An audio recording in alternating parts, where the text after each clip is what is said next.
Good morning, good day, happy weekend to all of you out there. I'm Cito Beltran, welcoming you to the program Agenda here on Signal TV channels 8 and 250, as well as those of you watching us via facebook.com/onenewsph. And for those of you who want to watch us on YouTube, just go to YouTube and dial in One News PH. Okay.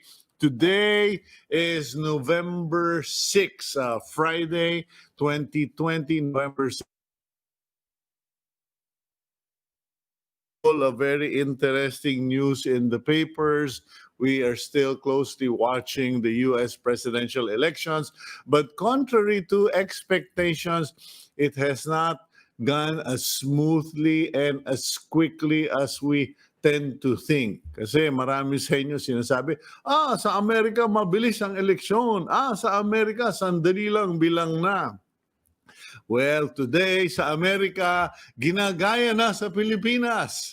Yung natatalo o nangungulelat o naiiwanan ay nagpo-protesta na hindi pa tapos ang bilangan. Okay, so but it's the race is a tight race, and the president, U.S. President Donald Trump, still keeps his head above the water. Joe Biden is basically all over the place, and so we still don't know if it's going to be Trump or if it's going to be Biden.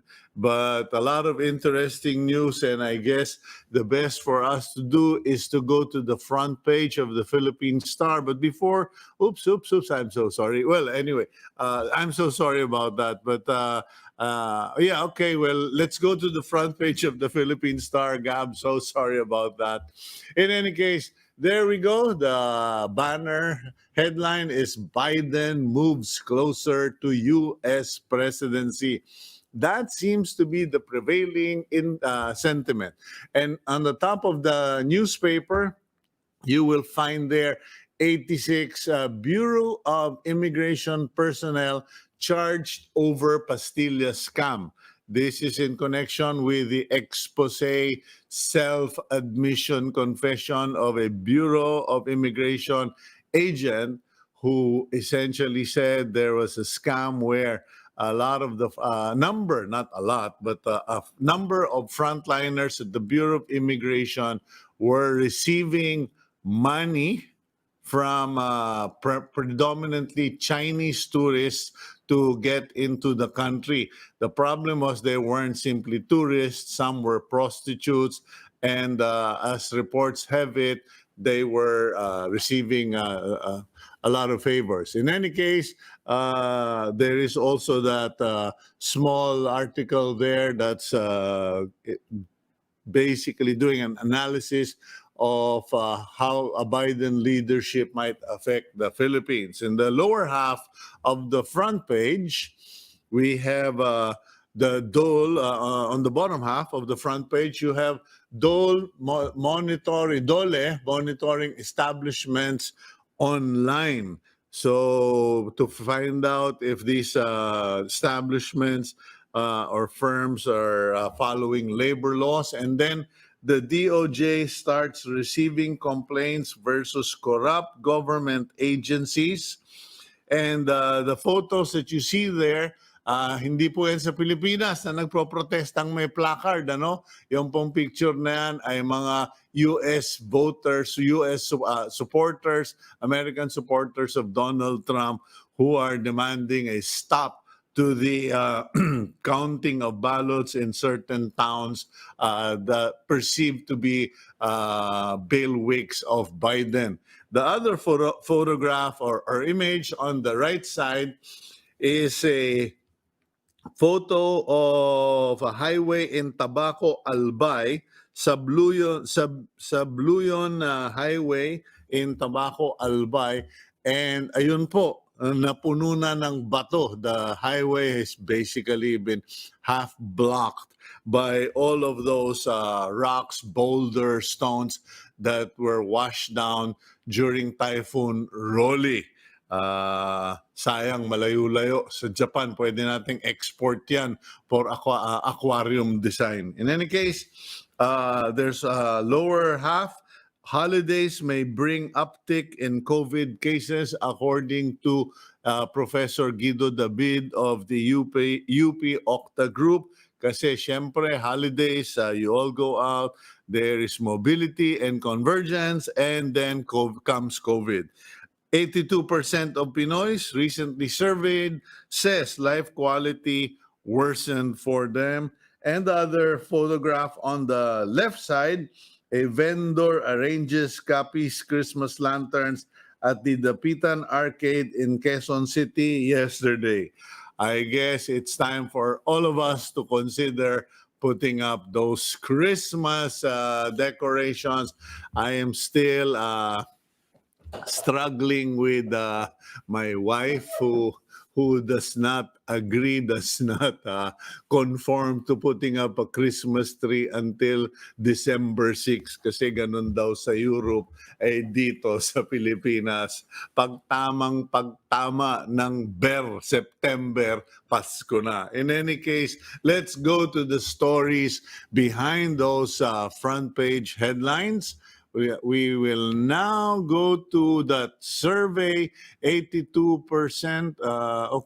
Social Weather Station or SWS survey showed that 4 out of 5 Filipinos say their quality of life has took a downturn in the past year. The survey was conducted last September among over 1,200 respondents. 82% of these respondents say their lives worsened in the past 12 months. This was close to the record high 83% of a similar survey last May and higher than the 79% tallied in July. In other news, at least 86 personnel of the Bureau of Immigration have been charged with graft before the Office of the Ombudsman yesterday. The charges are linked to the money-making scheme within the agency called Pastillas, which involves smuggling Chinese foreigners into the country in exchange for bribe money, gifts, and other favors. In a testimony, one of the whistleblowers said that at least 90% of immigration frontliners at the airports were involved in the scheme, where they earned 5,000 pesos to as much as 20,000 pesos every 1 or 2 weeks. I also gathered information that not only were these corrupt BI officials receiving bribe money, some of them were actually getting sexual favors or services from some foreign women who presumably were part of the batch coming in as prostitutes. So, ayun po, no? Iba yung pera, pero pag kinakarne nyo na, ginagawa nyo ng, kalaswaan na, medyo, this is the sort of thing that should really be dealt with sternly. In any case, in U.S. elections, Democratic Party candidate Joe Biden urged patience as he moves closer to claiming his seat at the White House. Meanwhile, President Donald Trump of the Republican Party pursued legal options with little success as he insists that processing the ballots should be stopped. Biden has taken a commanding lead, but Trump still has a chance in the tight race with millions of ballots yet to be tabulated. It could take several more days to complete the vote counting. Ayan po, no? Those are the news behind the front page stories, and just a word of caution for all of us, I suppose, who are watching the U.S. elections like we are watching a championship bout in boxing or a finals game in the NBA.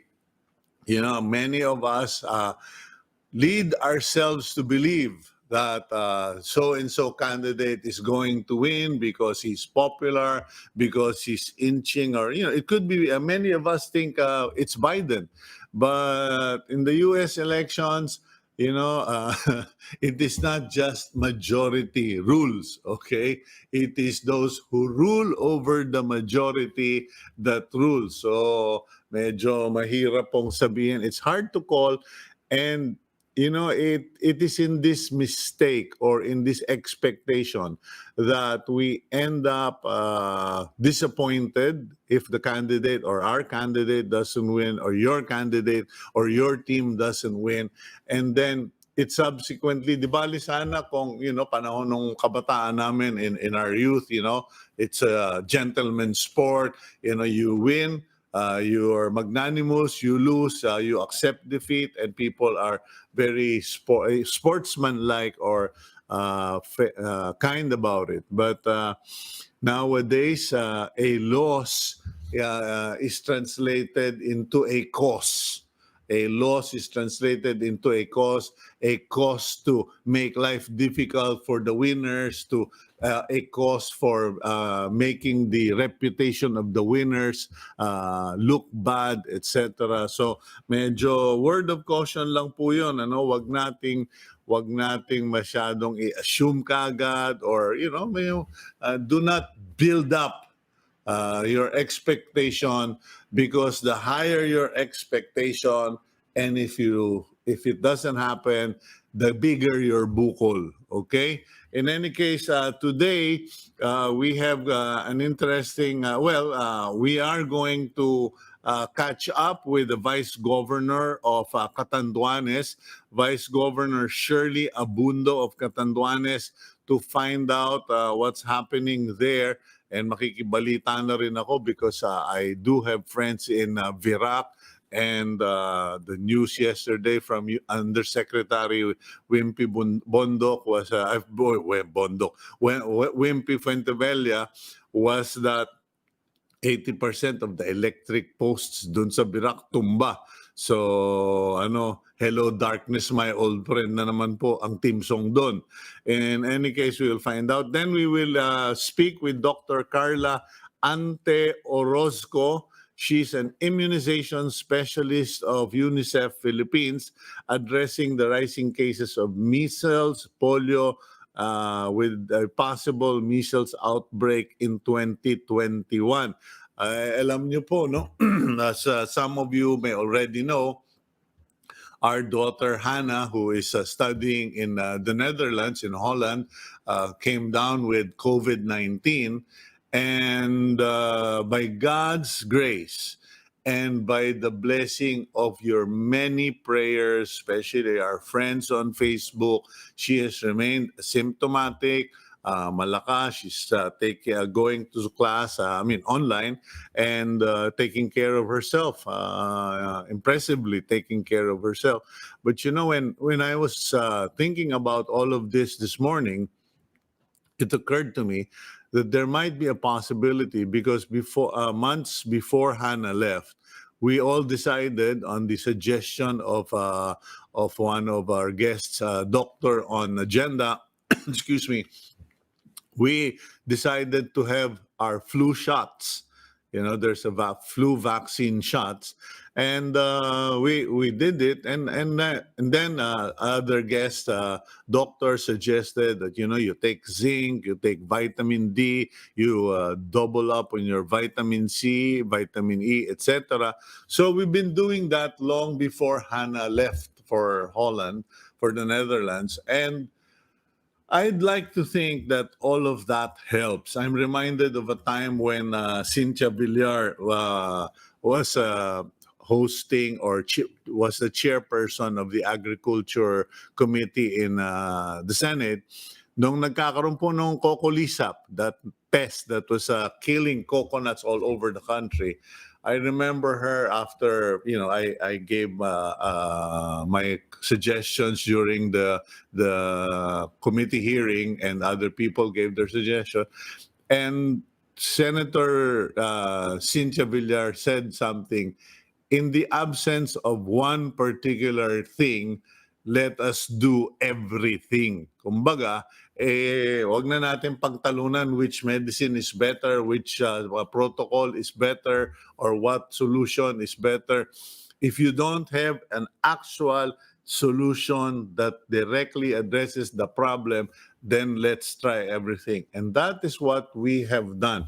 That is what I have done with my family. We have been doubling up on our vitamins. We pati melatonin, kasi alam niyo po, pati yung physical therapy, PT, physical therapist, yung trainer namin, hindi po kami sosyal, ano lang ito, backyard lang ito dito sa Kapitolyo, pero napakagaling.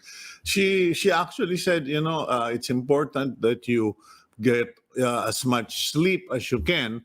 And one of my friends, I'll have to ask his permission if I can mention him on air.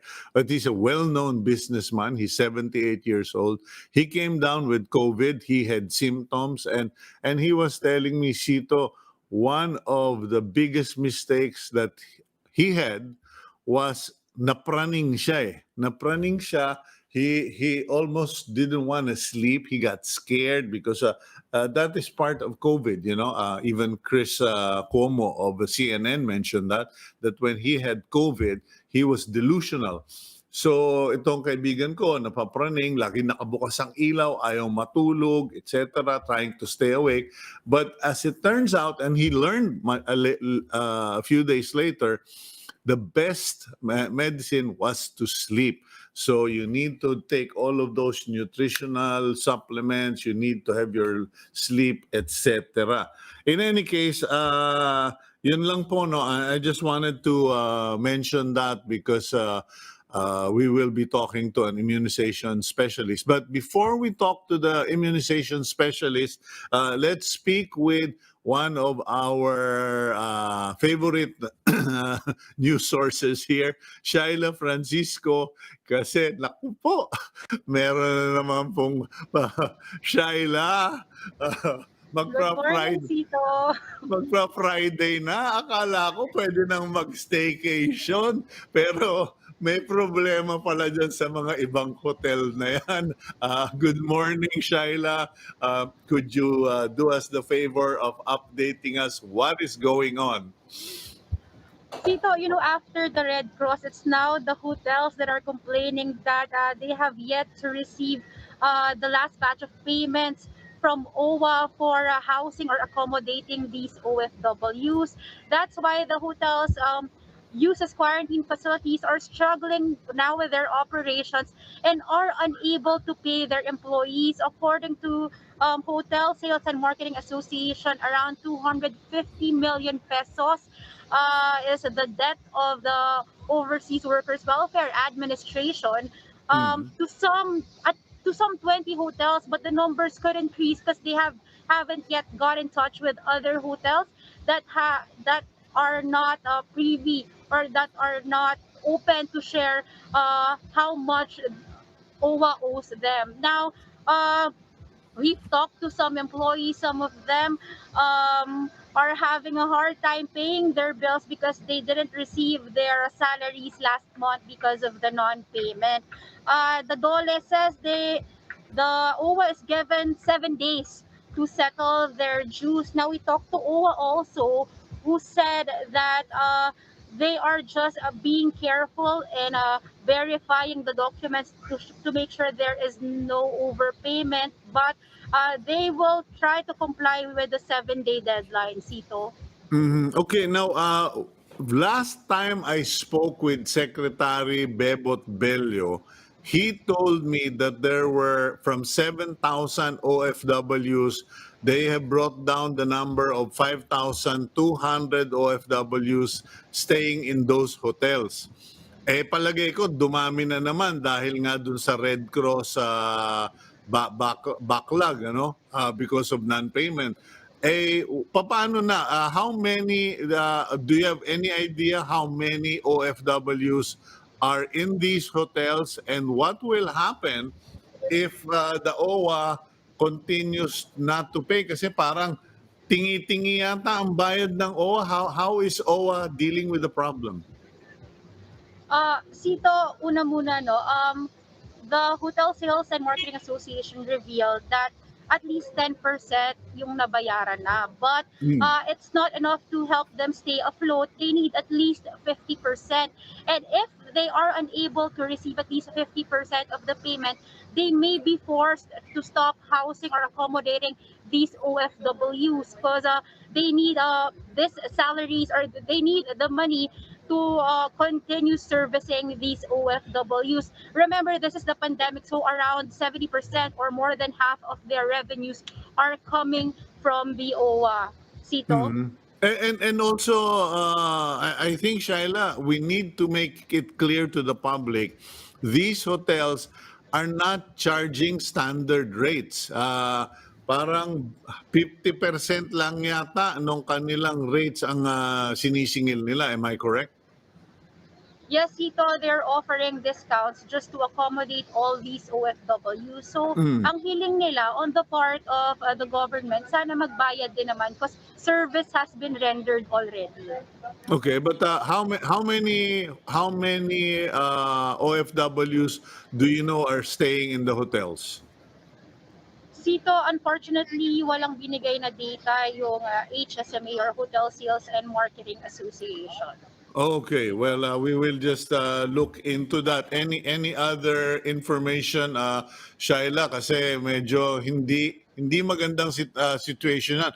Up to how long can the hotels continue under this situation? Kasi baka I remember noon may mga nag-alisan ng hotel nung nabwisit, isang buwan na sila sa hotel, tumakas. Pero in this case, if there is no money and the hotels cannot continue to operate, does that mean that they're just going to have to tell the OFW, sorry, maghanap na po kayo ng ibang titirhan? Sito, parang gano'n na nga, cause the 250 million debt is yung debt for over a month already. I asked HSMA how long can these hotels wait, and they said siguro until this week na lang, and they are hoping that OWA or DOLE would be able to facilitate the payment already. Sito? Okay. Well, last question, Shaila, but I am not assuming you know the answer to this. Kasi for the longest time, sa haba ng panahon I've always heard the OWA saying they're rich. They have donations, contributions, malaki ang koleksyon nila sa mga OFW. Anyari? Sito, for now, OWA said they have enough funds to pay these hotels. It's just that they need to verify all the Mhm. supporting documents to make sure that there is no overpayment. They are also waiting for additional cash starting next year to continue to service these OFWs. But as for the specific amount, we haven't gotten the specific But this amount yet. but this is a new development, Shaila, because we're already going into the 8th month of this lockdown. Yung hotel solution na yan is about 3 months old. So dati na silang nagbook, dati na silang nagbabayad, pero biglang this month, biglang naghigpitan. Is this because of is this connected to the corruption investigations, etc.? Sito, as far as we know, it isn't connected to any corruption issues. There was a Yung delay according. yung sinabi ni Presidente Duterte, yung all of government. Mhm. Yes, well, it's not related to the corruption. It's more on nagkaroon ng delay because at one point, I think some of the employees weren't allowed to go in the OWA office to process these payments kasi nga may mga quarantine Okay. na kailangan gawin. But Okay. according to OWA, Sito, they've already set up task force 24/7 to expedite the payments. Okay, Sito? I'm so sorry for holding you up. May coverage ka pa pala. Pwede ka nang kumanta ng Please Release Me and I Will Let You Go. Thank you very much, Shaila. Thank you, Sito. Okay, ingat ka, Shaila. Please take care. That's our one of our favorite newscaster. Ba? Malay mo, being prophetic, ano? News correspondent at TV5, Shaila Francisco. She has always been supportive of Agenda. And we in Agenda naman, we really appreciate our news correspondents, our associates dyan sa TV5, sa Signal. Kasi alam mo, we're one big family, and I personally believe in giving the focus to these people on the field, in the field, kasi sila po yung kumukuha ng balita. Ako, nangungulit lang ako dito, nami-make up lang ako ng topic, pero sila po yung nakikipagbakbakan, and kita mo naman, pwede naman niyang baba yung mask niya dahil wala namang tao sa paligid niya, but it's part of the discipline, part of the protocol. Okay, let's go for a quick break here on Agenda.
Okay, welcome back to the program agenda. I'm Cito Beltran, and you are watching us via Signal TV channels 8 and 250.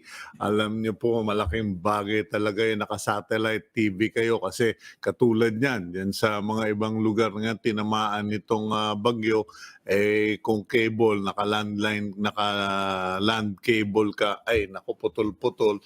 So I'm thankful that we have this kind of service from Signal. In any case, just so that you know, no, marami po sa inyo kasi have the impression, wala na si Typhoon Rolly, okay na, and we all carry on with our lives.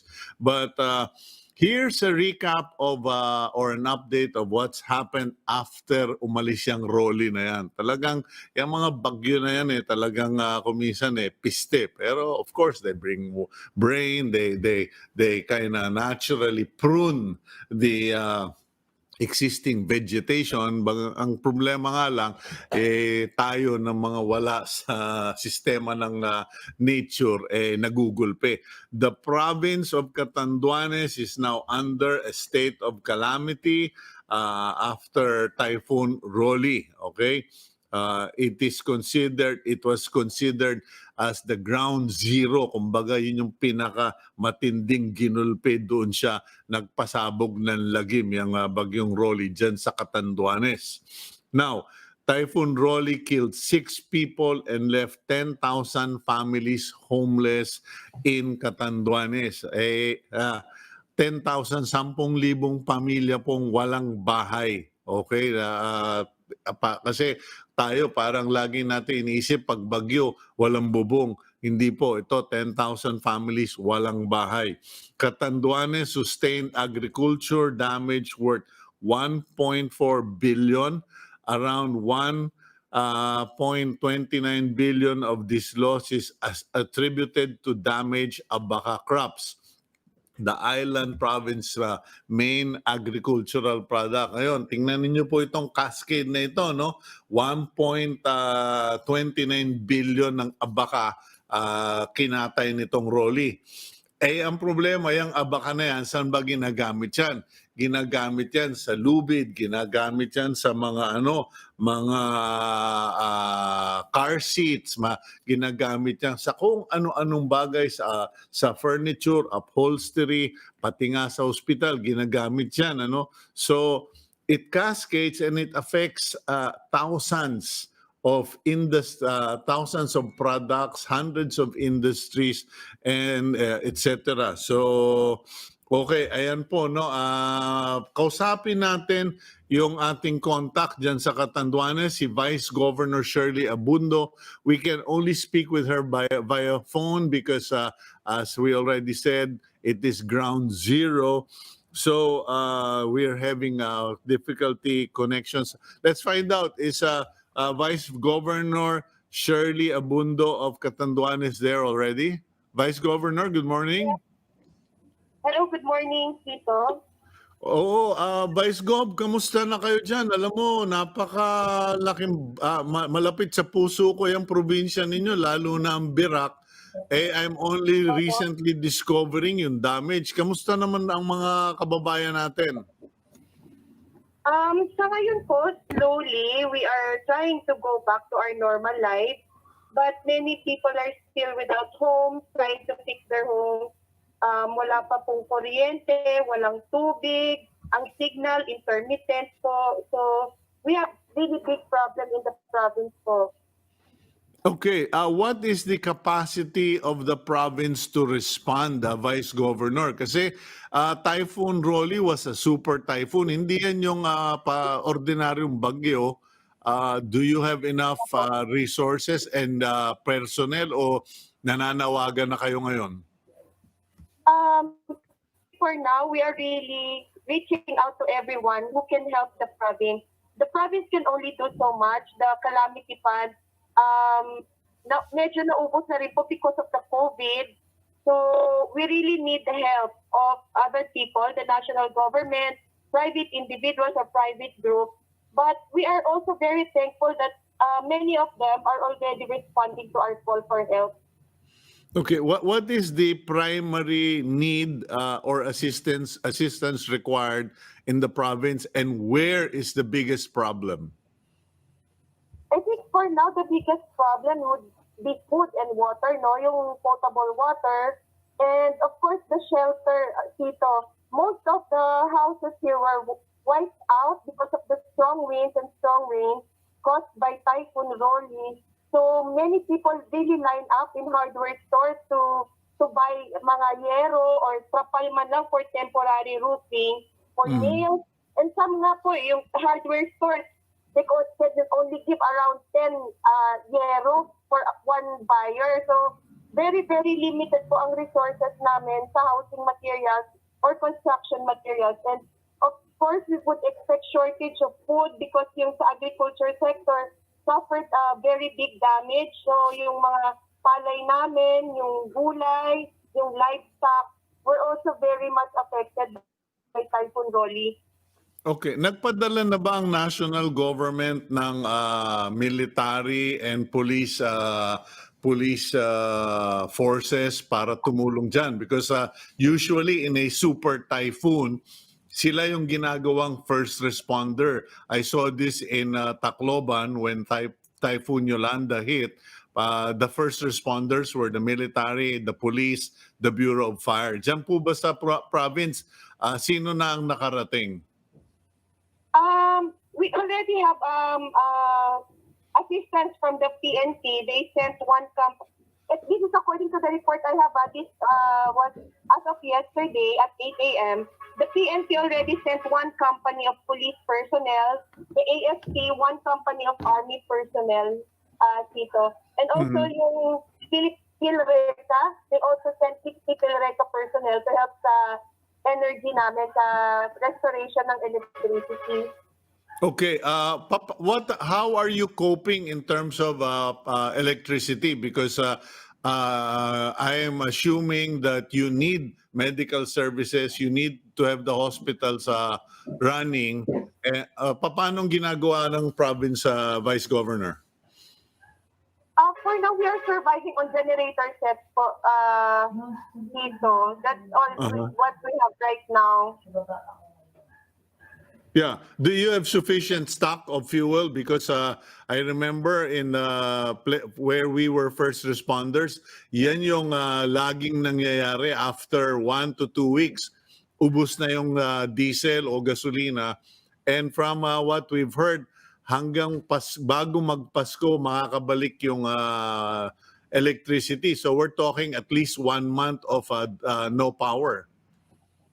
Yeah, I think that they're trying to have electricity in 2 weeks' time daw eh. That was what was promised yesterday during the press conference with Secretary Roque. But in terms of the supply of fuel, I think for now we are surviving.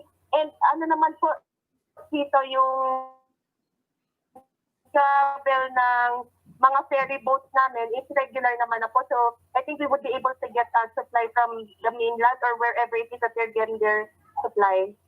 Okay, so paano po yung mga COVID protocols? Because I think the electric, the first responders sa mga electric cooperatives, yun yung sinasabi nila na we're ready to go, we will go, but please clear the way for us kasi may mga probinsya raw na sumasaklolo na sila, pahirapan pa yung mga COVID protocols.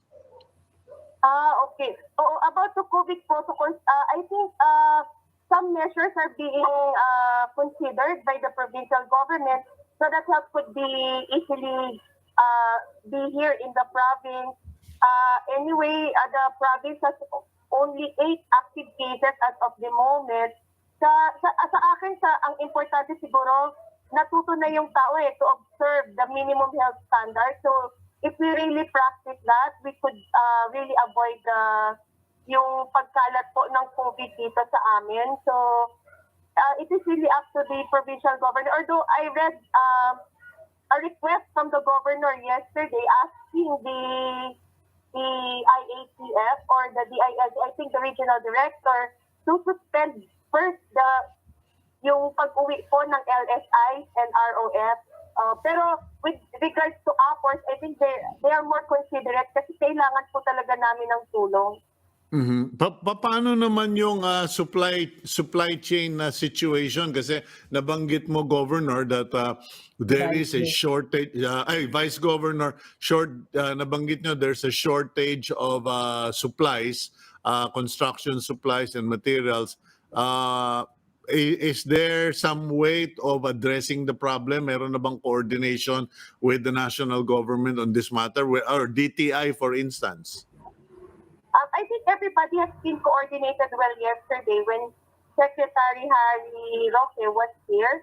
So I think also that our local businessmen have their contacts outside for the support that they need with regards to hardware materials. And also with regards to mga vegetables, fruits, or things that we need, we get it also from the mainland Bicol or yan sa Albay or some sort of lastly. So I think everything is being taken care of. Okay, how can the government, can the province actually solve the problem of 10,000 homeless families, or kailangan pumasok na yung mga NGOs, etc.? Kasi medyo marami-rami yan. 10,000 families, itatayo mo ng bahay. Naku po, ang sakit sa ulo niyan. Cito, talagang in all honesty, we really cannot do it on our own. We really, really need the help of other provinces who could help us, the national government, of private organizations, NGOs. We really, really need your help. Of that 10,000, you're saying that totally damaged houses, there are 142,000 people who are affected in the province. As of yesterday, yun po yung update namin. So, that is around 35,000 families ang affected po sa amin. So, we really cannot survive on our own. We really need the help of everyone. Okay, what about our students there? What is the situation? Anong nasabi ng DepEd? Kasi syempre, first we address the victims of Typhoon Rolly, but at the same time, someone has to look after the children, to continue the education of the children. What has been agreed on, or what needs to be done? I haven't heard it.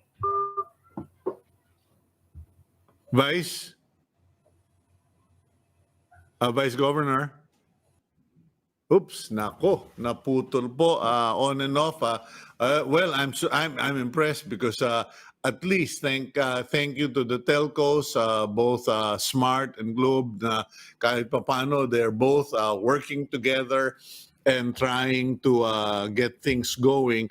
Alam nyo po, during this pandemic, I think branding is going to be the least of our concerns, competition, because doon po sa United States, medyo iba na yung nakikita ko. I recently saw, I think it was a Burger King ad saying, we may all be competitors, but it is no big for us if you go buy French fries or chicken from McDonald's or like this, like that, because what's important is all our employees have jobs, etc. And in this case, in Typhoon Yoli, Typhoon Yuling, konsensya na kayo, napla-flashback ako doon sa panahon ko, 1972 Typhoon Yuling. Ewan ko kung meron sa inyo nakakaalala yan. But with Typhoon Rolly, kasi itong si Gabi, nadidistract ako. Anyway, okay, Vice Governor is back.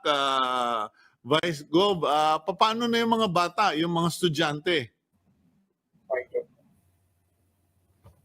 Hello?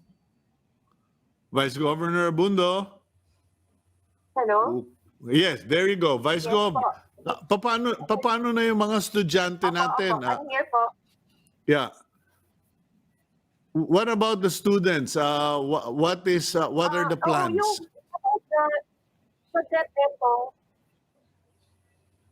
I haven't really talked about it or heard about anything sa DepEd po. Kasi po talagang totally, ang mga schools po dito, they cannot really be used anymore. Some of them were really wiped out. Wala pong pupuntahan ang mga teachers to create their modules.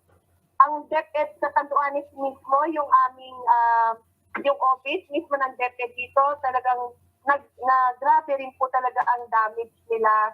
So it would really be very impossible for the teachers now to print their modules. So we are asking, sana if the DepEd Secretary Briones could really consider na wala po muna dito sa probinsya ng Catanduanes. It would really be very impossible for the teachers and the children to work together to finish their modules in time. Mhm. Okay, so parang suspension of classes for the whole year or for one semester lang or for so bali 1 year na yan. Opo. It would be up to the governor and yung DepEd director namin dito to really talk about it, kung ano po yung the best. Pero ako po kasi, sa pananaw ko lang naman po, the personal take ko on this, is Yes. that mas makakabuti po siguro kung if there would be suspension kasi napaka-imposible po talaga na masagawa ng mga teachers to be able to print modules na sasagutan ng mga bata sa panahon ngayon. Okay, Vice Gov, I don't want to take up so much of your time kasi alam ko napaka-busy ninyo dyan. Ang dahilan lang na hiningi namin tong update. So kasi ang panalangin namin, we are hoping that some of our viewers here on Agenda will at least get a better understanding and appreciation of how hard Catanduanes was hit by Typhoon Rolly, how extensive the damage was. I'll give you the chance to at least reach out to our viewers here and abroad para baka saan ba sila pupunta o tatawag kung gusto nilang magpadala ng tulong. Vice Governor, please go ahead. Good morning to everyone watching the program of Mr. Cito Beltran. Thank you very much for the opportunity to be able to talk to your viewers. The Catanduanes was really badly hit by Typhoon Rolly. We really, really need your help. We cannot survive on our own. At this time, if you could see the province, all kinds of help, we would really very much appreciate it. Food, shelter materials, water, please do so. Please help us. The Facebook page of the governor has the details.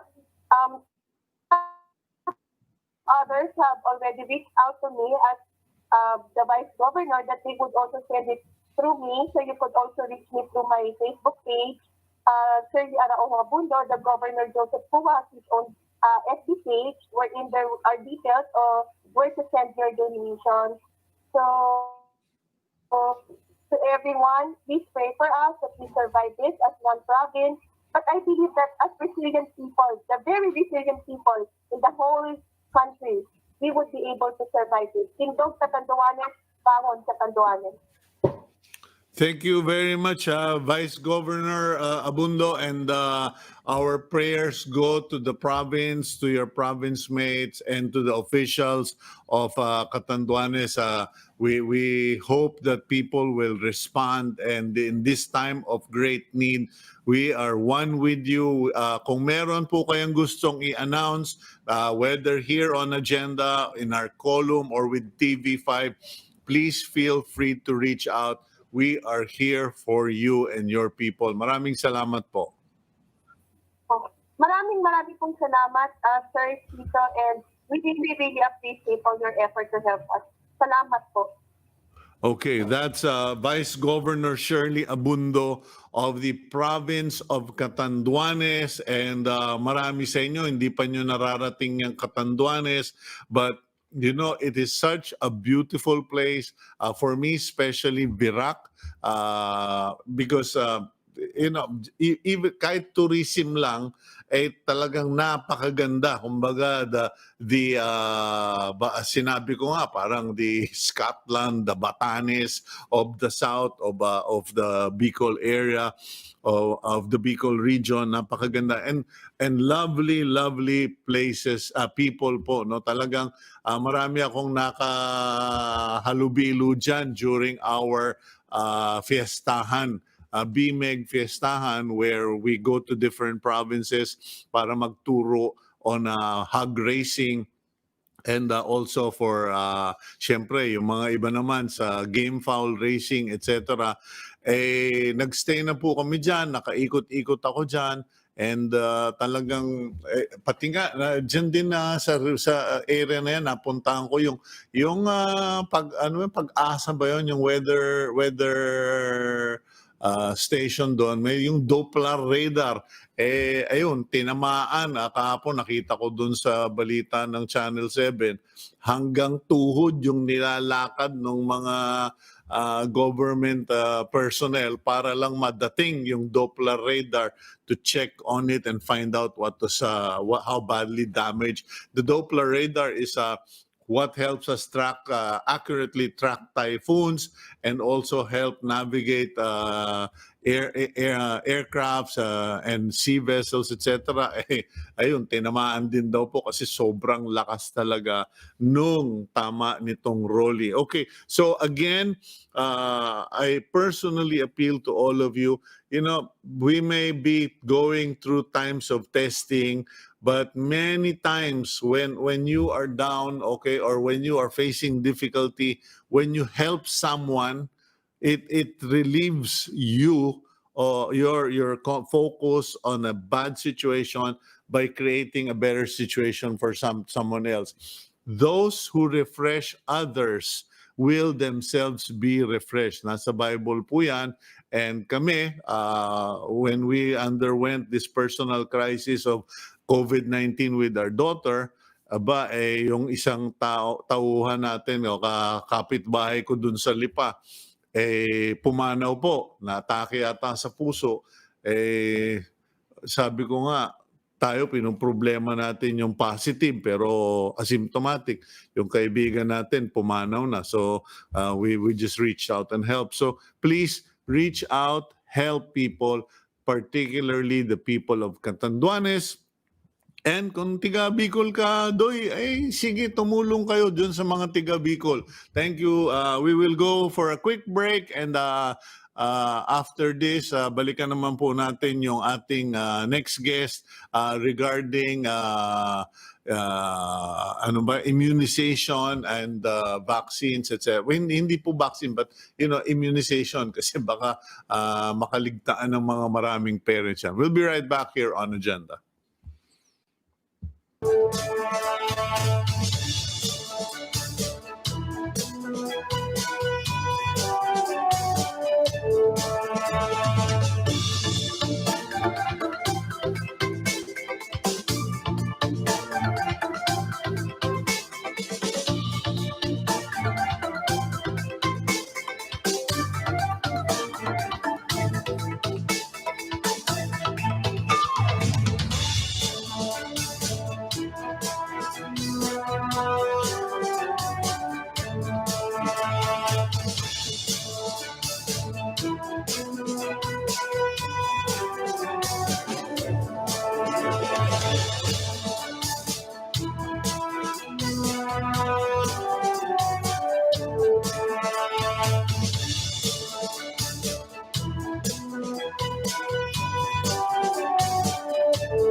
Okay, welcome back to the program agenda. I'm Cito Beltran, and at this point of the program, well, let's focus in on the immunization campaign.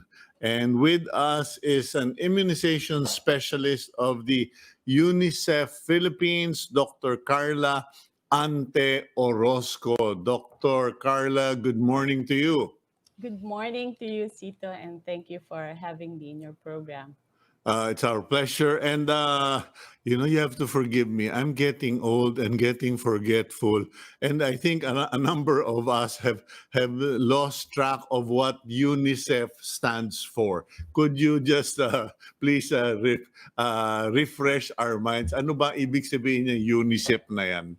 United Nations Children's Fund. Okay, United Nations Children's Fund. Actually, alam ko naman, kanya lang, may mga iba hindi na familiar sa UNICEF. So, in any case, Dr. Carla, you are an immunization specialist, and apparently there is a concern now because of the past issues with vaccines, etc. And then we have COVID-19, kumbaga, natabunan, and now there is a fear that in 2021, not only will we be dealing with COVID-19, which will still be here, we might also be dealing with breakout or outbreak of measles and polio. Could you please explain to us what the scenario is? Okay. Indeed, even with the COVID-19 pandemic, we're also facing other crises, no, in terms of vaccine-preventable diseases. So we start with polio. Actually, Cito, we're actually on an outbreak of polio now nationwide. The government declared actually a polio outbreak last year, September Mm-hmm. 19, after more than almost 20 years of being polio-free. We were certified as polio-free as a country in 2000. So it's still ongoing. Poliovirus transmission is ongoing, and it's really a threat to children who are not vaccinated. Now, Mm-hmm. for measles, the accumulation of susceptibles, meaning the children who were not vaccinated from previous years, has already totaled more than 2 million under 5 children. So in measles epidemiology, when the number equals to, we call it a birth cohort, or like that number of children that are born in a year in the Philippines, that's around 2.2 million. So Mm-hmm. when the number of children that were not vaccinated in the previous years equal to this number of children that's supposed to be born in 1 year, then a measles outbreak is imminent. It's bound to happen, and it has happened before. So Mm-hmm. before it happens in 2021, we need to vaccinate these children that were not vaccinated. So that's really the issue now. The threat of polio outbreak is still there, and the threat of a possible measles outbreak is really bound to happen. You know, because of familiarity, because it's talked about so many times, and generally not in the right way, people fail to appreciate how deadly these diseases can be or how damaging they can be. And we become desensitized to all of this.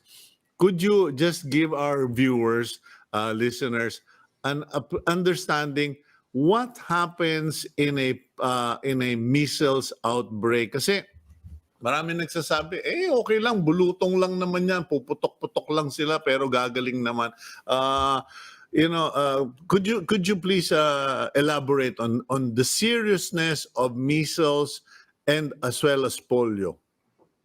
Okay, so yeah, that's really true, Cito. Maybe some mothers, some caregivers are saying that, well, it's just measles. It happens. Any child can have it.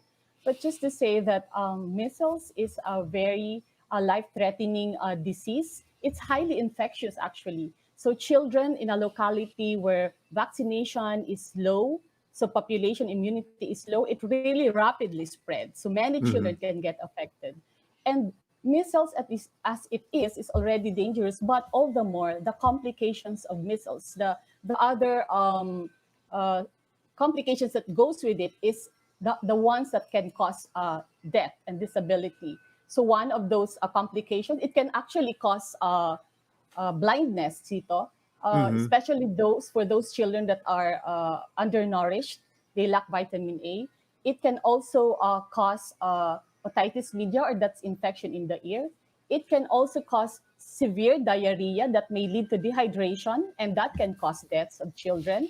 And Mhm. also many cases of measles, they have also a complication on the lungs. So this is pneumonia. So these Mhm. can actually also kill children. So we're seeing a lot of this actually in the cases last year, 2019, and even in the previous years. In the hospitals, even in the communities, you would see children suffering from measles and dying from measles. And supposedly, this is a disease that can be prevented by a vaccine that is available, that is safe, that is free.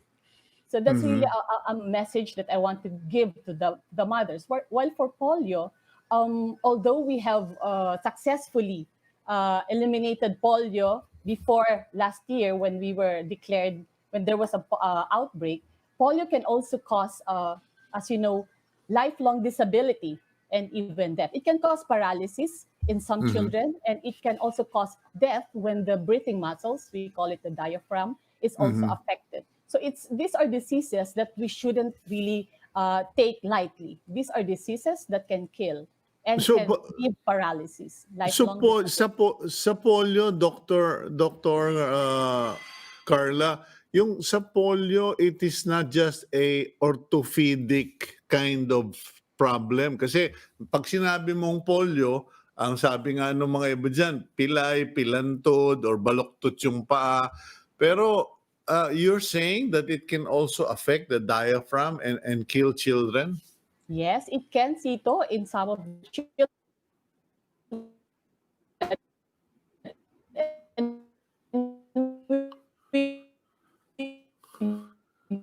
Don't know which children as well. What we do is prevent children from having the disease and preventing them from suffering from those complications that goes with the disease. I think that's the more important message.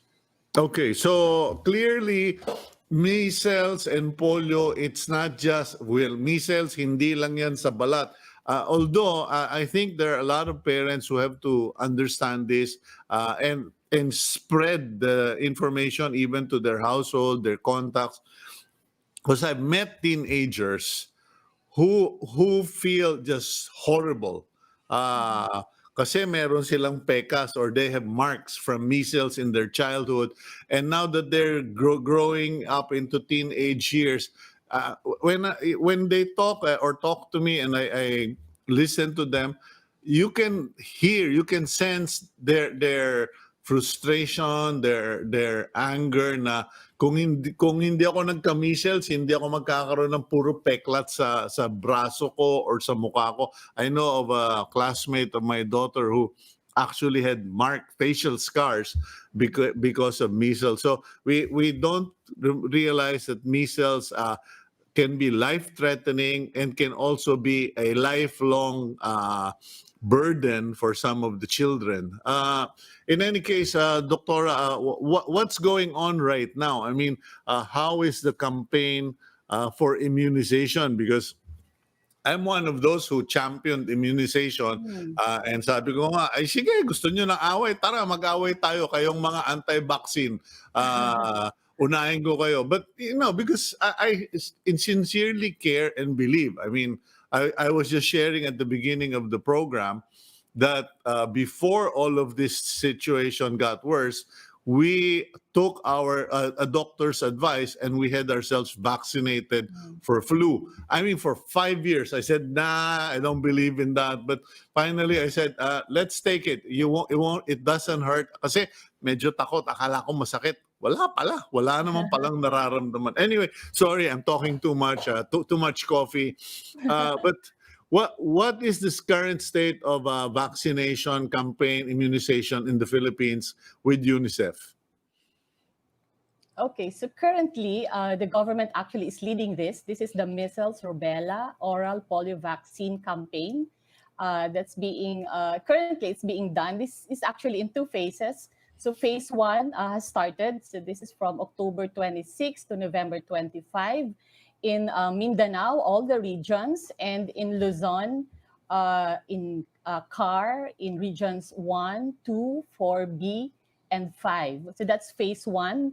And phase 2 would be next year in February, the whole month of February. So that would cover the Visayas regions of 6, 7, and 8. And in Luzon, NCR, region 3 and 4A. So now the target population of this campaign for measles rubella, that would be children from 9 months to 59 months old. And for polio, that's 0 to 59 months old. That's the under 5 population of children, actually. And this is regardless of immunization status, meaning even if they have been given the vaccine before, they're still eligible to be given the vaccine now. And the target for this campaign is vaccinating these children at least 95% or higher. So this is to induce population immunity and prevent the measles outbreak and the ongoing polio transmission as well. Okay, now what is you are connected or associated with UNICEF? What is the involvement of UNICEF in all of this? Okay, so UNICEF has been involved in in primary healthcare, in the healthcare services, in immunization, not only during campaigns but also during also supporting improvements in routine immunization. So for now, we are partnering. We are a major partner of the Department of Health together with WHO in supporting the government in implementing this campaign. So before the start of the campaign, we actually facilitated procurement of the vaccines that will be used. So these are the measles vaccine, the polio vaccine. So we help them in accessing quality vaccines that were delivered in a timely manner. So before the start of the campaign, these vaccines were already there. We are also supporting the government in the development of the guidelines, the monitoring tools that will be used by the different monitors and supervisors in the field. One major area of support as well is on communication. So we supported DOH in coming up with a communication plan for this campaign and also developing campaign materials that were circulated to the different regions through the Department of Health and also to the different local government units. At the same time, intra-campaign, now that this campaign is ongoing, we sit in the National Emergency Operations Centers led by the Department of Health that meets every day to discuss, what the current situation of the campaign is, are there issues and concerns, what should be done.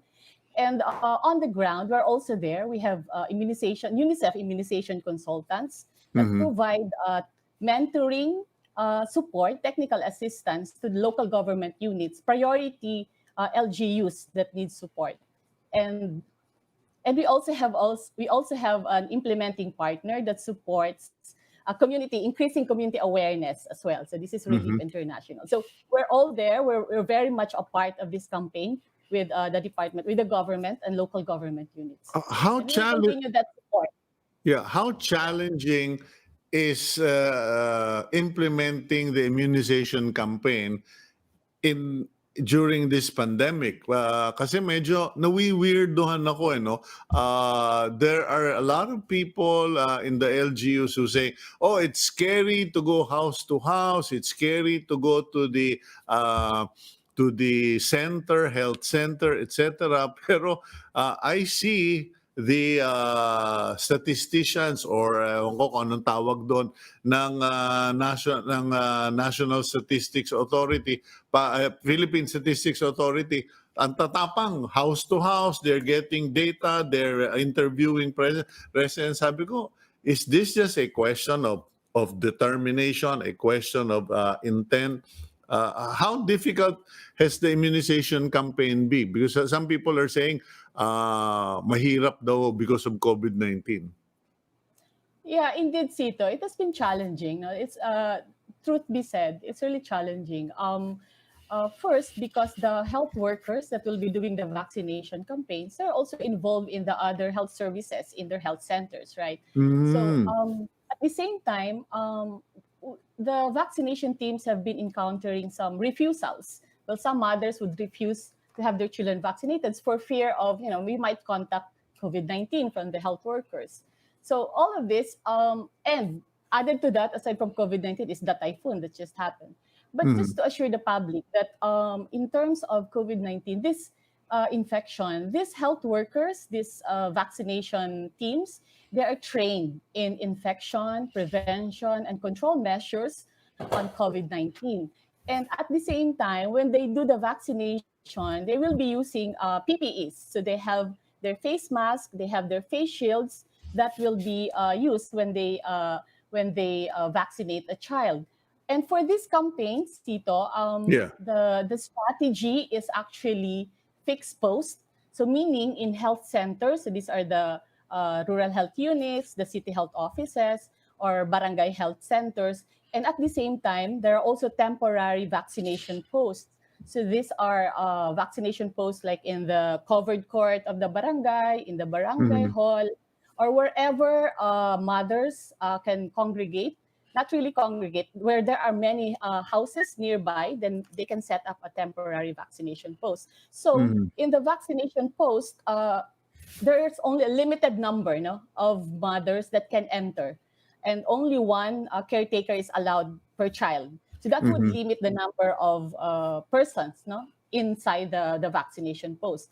At the same time, physical distancing, of course, will be strictly enforced, and hand washing of the vaccination of the health workers is done regularly, uh, every after contact, or use of alcohol-based swabs as well. And the vaccination will also be done in a well-ventilated areas for the circulation of the air. And so all of this come into play, and this would help prevent, if ever, transmission of COVID-19. So rest assured that the health workers, the health centers, they are ready to accept mothers and children to be vaccinated without that fear. I hope we removed. I hope the mothers would not be fearful of that, because it's well taken care of. Yeah, people say that thanks to COVID-19, more and more people have rediscovered and appreciated the importance of vaccine. Kumbaga, kasi Ah, nakakamatay yeah. itong COVID-19, ngayon nagdadasal lahat na magkaroon ng vaccine. Is this the case for polio, for measles, kung na people are real, and even for I'm sorry, I know it's not part of Unicef, but even for flu vaccine and pneumonia, anti-pneumonia or pneumonia vaccine, have people really changed their mind? Parang na tinigil na yung kanilang paniniwala dun sa scare tactics ng mga anti-vaccine people. Well, I want to believe so, Cito, from our experience with the polio campaign, because we had a polio campaign before this campaign. So the Mhm. polio campaign that we supported started in September 2019 and Mhm. went on this year. The last one was in September 2020, actually in Region 3 and 4A. So from our experience, although there are other challenges when it comes to accessing the vaccine, but we didn't see the fear of vaccine itself as a detriment, no, to having their children vaccinated. So I think it's changing after Mhm. the many controversies on vaccination and on vaccines. So I want to believe that, yeah, it's changing, and mothers and caregivers are more convinced now that vaccines are really important. They can really, if I don't know if you still remember smallpox. I Yeah. haven't seen that disease because I was not born yet. That was eradicated from the face of the earth because of vaccinations. And that is Mhm. also our goal with polio. We want to eradicate polio from the face of the earth. And that can only be done when vaccination and can reach like all children globally. I really believe that mothers should be aware that vaccines, they are really very important to prevent diseases and deaths, and it's safe, it's effective. So that's really my main message when it comes to I vaccine. guess aside from the false alarms and scare tactics regarding vaccines, I think one thing that it's natural, I think, to most people, yung takot sa injection and their fear of pain, and of course, if it's your first baby, the thought of but it's weird because a lot of people don't even realize that if I'm not mistaken. Uh, I know, is it polio or both measles and polio na drops lang, eye drop lang, etc. Please, alam mo, medyo pagod na ang Kuya Sito. so how is it administered? Is it both drops only? So polio vaccine is administered by drops. So that's oral polio vaccine. So 2 drops. So you're okay with that already. While the measles, rubella, or MR vaccine is an injectable vaccine. So that's you Yun. inject the vaccine. But yeah, for some of the mothers, well, natural, I think, especially for those with a first baby pa lang. So well, rest assured that it's a very temporary pain, and it's not really that painful because the needle is really very, very small, especially if the health worker is skilled in giving the injection. Well, Yeah. compare that to the benefit of having the immunity from the vaccine itself and Mhm. protecting your child from that disease. So Yeah, let's address that fear factor. UNICEF has been around for decades. Mas matanda pa ang UNICEF sa akin. And UNICEF has all the knowledge, and the Department of Health as well. I mean, how is it, is there basis to fear vaccine? Kasi parang, nako, pag nagpa-vaccine kayo, nagkakaroon ng autism, pag nagpa-vaccine kayo, ganito ang mangyayari, etc. I mean, is there even any scientific basis for that? I'm sorry, I call it BS. Uh, is there a scientific basis for all those claims? yeah, so that's you can You, really you're see the that. doctor. Yeah, you can really see that, well, rampant in social media and the anti-vaxxers.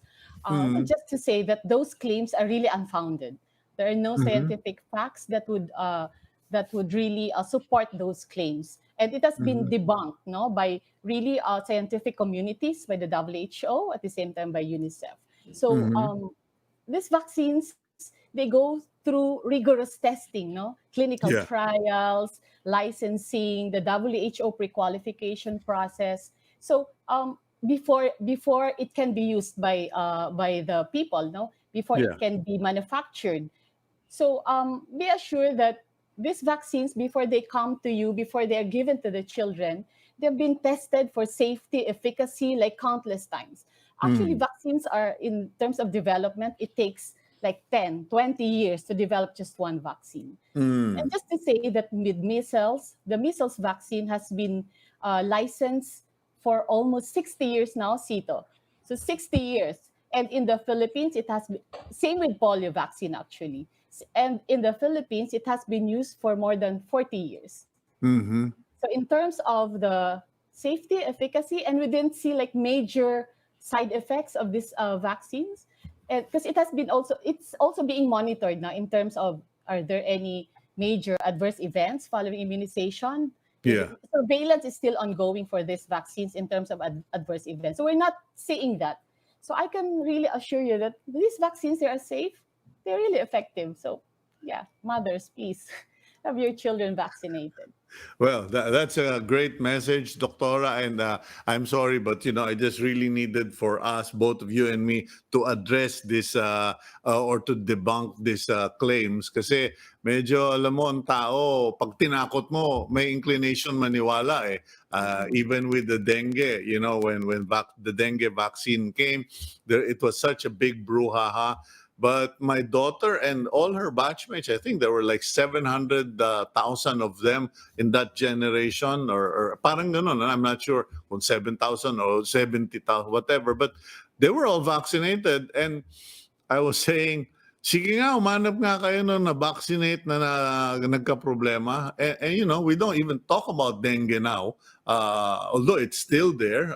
But apparently, it's just really a question of, what we allow to scare us. And I thank UNICEF, I thank you, and I thank the DOH that you are resilient, although that word is so overused, but resilient in the face of such challenge and false news. Importante talaga ang vaccine. In any case, Doctora, thank you for joining us this morning. And just a quick question. Are you related to Bong Ante? I think so, Cito. That has been asked also. Okay, well, no, because she was a schoolmate, and I just kind of parang na-flashback lang ako. Sorry, I had to squeeze that in. Thank you very much for Thank you very much, for Cito. joining us. And in the future, please, if you or UNICEF has have programs that need to be put out there, please let us know, because UNICEF is an institution, and the programs are great, and we would like for the younger generation to discover what we as a generation knew about UNICEF. Thank you very much, Doctora. Thank you very much for this opportunity. Have a good day. You too. Okay, that's Doctora Dr. Carla Ante-Orozco, immunization specialist, UNICEF Philippines. Alam niyo po, kung kayo po, many of us will say, "Hey, Cito, we are aware of that. All our children are vaccinated." It should not end with us. We should pass it on to every person in our sphere of influence. Kumbaga, yung mga, kung may maid kayo dyan, may mga servidora, yung mga construction worker, driver, etc. Anybody and everybody. Ako po, alam nyo, you see me here in my living room, on TV media, ang mga kahuntahan ko po yung mga basurero. I'm not kidding. The garbage collectors come here. Actually, kanina nga, late na sila. 7:30 na sila dumadating. Dumadating yan between 6:45 and 7:30. Kahuntahan ko yan. Tinatanong, kamusta na kayo? May na-COVID ba sa inyo? Sir, bulletproof po kami. Basurero kami. But of course, that's not true. But the resistance levels are quite high. Pare-pareho. They still work. They've been working for the last 7 months, and no one has gone absent. But anyway, I digress. My point being, we need to inform the public. Yung sa face mask, actually, ako nga, medyo pabaya ako kung minsan malilimutin, pero yung mga kasama kong nagtatrabaho, lagi silang naka-face mask. And I'm like, oh my God, I forgot to put my face mask on, nakakahiya.